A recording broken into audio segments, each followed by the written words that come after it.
Welcome ladies and gentlemen, this is Tactical Lich here, and today we are back to Total Warhammer 2 with a fantastic battle played between Strat Games, who is playing as Norscan player, and we have AC Moore here playing as the Tomb Kings. Now for the army builds, the Norscan army is led by Throgg the Troll King, and for the rest of the infantry we have a front line of Marauders and a second line of Marauder Berserkers, one of them the Regiment of Renown, Brutes of the Hound. And at the back we have a crap ton of bumper cars, a bunch of Marauder chariots, accompanying some skin wolves, the Beasts of Tashnar, the anti-large Norscan warhounds, and, well, more skin wolves. 3 of them in total, supported by a Famir Balefiend of Fire. As for the Tomb Kings, we have a front line of skeleton horse archers to provide that skirmishing firepower, a back line of skeleton warriors mixed in with skeleton spears. And at the back, we have the King Nakash Scorpion Legion, poisonous skeleton spears. In the middle, we have also the Tomb Kings bumper cars, the skeleton chariots, as well as the Necropolis Knights. As for the monstrosities, we have a couple Tomb Scorpions supported by a single Necrotect and led by Cetra the Imperishable, mounted on top of one of Camry's mightiest construct, the War Sphinx. He actually brought in quite a bit of buffs and abilities, including the Blessed Blade providing that blinding effect, as well as multiple spells from the lore of Nehekara. Among them we have the Incantation of Desiccation, basically an area of effect enfeebling foe.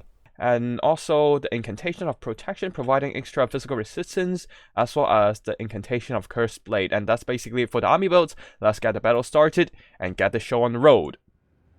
As the battle begins, the Tomb Kings player will be opening up with a bit of skirmishing fire, as the Brutes of the Hounds would be devastating if they can get into combat. So they'll be capitalizing on their lack of armor, using those horse archers to whittle down their hit points before they can even get into combat.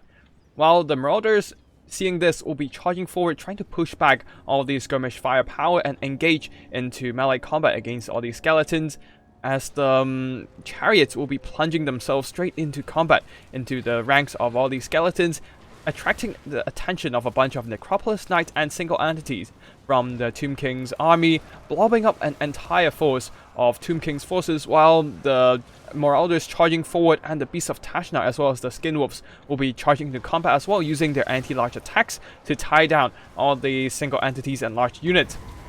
And with the massive blob of the Tomb King's frontline, a nice burning hand is dropped right onto the bunch of skeleton spears and some of these skeleton warriors as well, roasting a bunch of ancient Nehekaran bones, wiping out a skeleton spear unit in the process. Behind them, finally the Berserkers have reached the front line, entering charging distance. They will be rushing straight into combat with their axes in hand, blending their way through all these fragile skeleton units. While the skeleton horse archers have pulled back away to safety, continuously firing into all these lightly armored infantry of the Norscan forces. On the left flank, the whole Marauder bumper car fight is still going on, with the Marauder chariots charging into combat yet again, while the Skin Wolves are now terrified due to being debuffed by the Incantation of Desiccation and the presence of some scary units, including the Tomb Scorpions and the Cetra the Imperishable on his War Sphinx, who have left over to the middle of the fight trying to kill off Throgg. Throgg here does not want to engage into this combat, as Cetra is being buffed by the Blessed Blade, providing himself fire damage and also blinding debuff, debuffing the stats of Throgg, as well as using his fire weakness to deal some extra damage. But then, on the right flank, the skeleton bumper cars are having a bit of trouble here, as they are engaging in prolonged melee against a bunch of Marauder infantry as well as the Skin Wolves.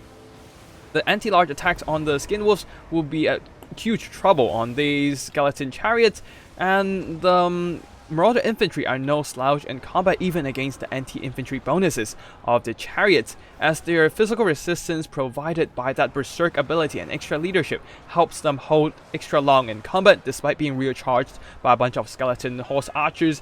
And now they'll be flooding the lack of infantry on the Tomb King's side and now converging into the middle, continuously dragging down all these Necropolis Knights and skeleton chariots regardless of their decent armor. Although in the middle, Throgg has been taking some damage from all these single entities surround and is being forced out of combat, while the Tomb Kings will be dropping in another huge overcast, Uskap's incantation of desiccation, debuffing this entire blob of Marauder forces. Throgg will be countering this with a fight or die buff, keeping the attack stats of all these Norscan units high, helping them to continuously dish out the damage against their Tomb King's foes. One advantage the Norscan now holds is the superior infantry presence. The Tomb Kings do not have enough infantry support as the skeletons are mostly died out in the early fight. The Ushabti summon is being dumped into the middle, hoping to hold a little longer, but they are also going to disappear soon. That means these isolated Tomb Kings units in this blob fight will be extremely vulnerable to stuff like, say, Psycho Charging. Take the Troll Lord as an example. With all the help of the multi-entity units, Throgg can simply Psycho Charge this blob, hacking and smashing his way through all these Tomb Scorpions with his anti-large armor piercing. Whenever Cetra tries to charge in with the buff of Cursed Blades, Throgg can easily pull out with the Skin Wolves pinning down the large units of the Tomb King rosters. Although the balance of power is slightly in favor of the Tomb Kings right now, as most of the units of the Norscan army is rather tattered, their leadership is barely holding simply because of Throgg's presence and their berserk ability. Still, the Norscans have one secret weapon, and that is their powerhouse units have healing. They have the regeneration trait. You can see that the Skin Wolves are still mostly intact with over half their units left, and they will be continuously regenerating with their abilities. And the Beasts of Tashdar are still fighting as well, while the Horse Archers are being pushed away by the Marauder Chariots, a very clever move, using their heavy armor to mitigate that skirmish firepower. Every shot going into these chariots is one less shot going into Throgg, who doesn't have the greatest armor. As such, a lot of that ammo will be wasted on these Marauder Chariots, and the Tomb Kings are running out of ammo as well. Balance of power is shifting towards the middle, putting both armies onto a more even ground. That's because the HP recovered by Throgg's and the Skin Wolf's regeneration are restoring the balance of power. And on the other hand, the Tomb Kings are suffering massively in this blob fight, with the single entities being surrounded on all fronts by all the anti-large and armor-piercing attacks, while the Skeleton Horse Archers being forced to charge in, hoping to provide a little bit more body support and rear charge penalties to this blob fight, successfully terrified some of the Skin Wolves with the help of Cetra. They will be pulled away from battle, but they will also be returning as Tomb Kings no longer have the mobility to chase every one of them down. They managed to chase away this unit, however the other is rather idle right now and recovered for a short time before being chased off again by the Skeleton Horse Archers. But Throgg is still the man, the myth, the legend, carrying the game right now, being the only powerhouse unit holding in this middle blob fight. He'll be pushing over to smash apart this Tomb Scorpions. Cetra, seeing this, tries to respond, counter-charging into the fray, but unfortunately, the Tomb Scorpion is stuck between a rock and a hard place, being smashed by Throgg, but unable to retreat due to Cetra's imperishable. Surprisingly, the Tomb Scorpion model actually blocked Cetra's charge, protecting Throgg, allowing him to retreat safely away from the menacing War Sphinx. Cetra will be isolated right now with a bunch of Skin Wolves charging into his rear and being hit by Throgg. And at the same time, a bunch of Marauders will be charging into combat as well.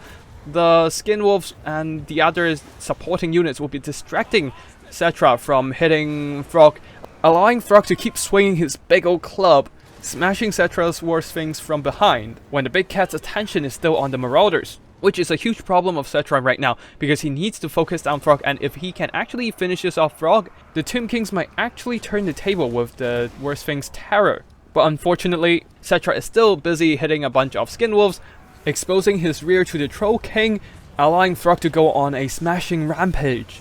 With another big hit from Throgg's club, combined with the rear charging of all these Skin Wolves, Cetra is going down along with the rest of the Tomb King's army, and with that, the Marauders from the north shall seize victory. Now let us quickly wrap up this battle with a post-battle analysis, with the Skin Wolves as expected doing really well in combat, using their anti-large bonus to really tear apart all these large constructs of the Tomb King's army, with the Skin Wolves here getting 1 chevron, over 1,200 value, over 2,000 value, and 2 chevrons on this one Skin Wolf unit. But really, nothing beats the Troll Daddy, Throgg, Over 3k damage value, beating up a bunch of Tomb Scorpions, and Cetra the Imperishable himself, and still having half health left with all that regeneration, armor-piercing anti-large. He has proven that even trolls, the rather cowardly species in this world, can crack some tough nuts, such as the Tomb King's legendary lord. Now for the rest of the army, the infantry-wise, they did alright, hacking apart a bunch of skeleton warriors and also dragging down the bunch of skeleton chariots and also the mobility, large entities and whatnot. This one Marauder Berserker getting over 1,400 gold value of damage, a chevron, and despite their brethren didn't really do too well here, the fact that they survived till the late game providing that infantry support and high attack, chipping away the health of all these Tomb King's units and also their Berserk ability giving them a bit more staying power was really valuable in distracting Cetra and also other single entities from sniping out Throgg. As for the Marauder bumper cars, they didn't really do too well here, didn't even earn back their own value, but mostly there to absorb all the ammo from the skeleton horse archers and provide extra bodies to pin in the large units and absorb those hits. For Throgg the Unclean did generate some kind of value, some kind of contribution to this battle. While the Famir Balefiend, he got sniped hard by the large units, the Tomb Scorpions and etc. But still, using the Burning Head clearing out that infantry support was crucial in isolating the single entity blob of the Tomb Kings, allowing the Skin Wolves and Throgg to isolate, surround those units with those anti-large backstabbing. Now for the Tomb Kings led by AC Moore over here, we have the Necropolis Knights surrounding the chariots, getting some really decent value and also chipping away the health of the Skin Wolves in the early game as well. Their poison attacks does help in debuffing enemy units, reducing their damage to the Tomb King's army. However, the skeleton infantry, as always, they can't really do too much here, while the skeleton chariots got stuck in melee combat for a little too long, being dragged down to pieces, and the skeleton horse archers, their ammo was a great tool to deal with the lightly armored Skin Wolves and Throgg, but the problem is their ammo went mostly into the infantry, the berserkers, and also the chariots being pushed away. They were not able to maximize their damage output. Still, we have Cetra the Imperishable here doing some decent damage to the Norscan army, just not quite enough to turn around the tables. Still, 69 kills, very nice, and the Necrotech providing some healing and actually getting over 1k worth of damage onto enemy units, pretty surprising. As for the Tomb Scorpions, they did some decent damage, but still not enough to pull back the game for the Tomb King's armies. So yeah, that's basically the end of the battle. GG to Strat Games and AC Moore for putting up such an amazing battle for us. And of course, viewers, thank you for watching. If you enjoy it, remember to hit the like and subscribe to see more online battles for Total War Warhammer multiplayer. And also, if you have any replays that you want to showcase, feel free to drop by my Discord or send me an email with the replay file attached. I'll be sure to check them out and see if I can cast them in new videos. And yeah, that's basically it for today. Thank you for watching, and I'll see you in the next one. Tactical Lich, signing out.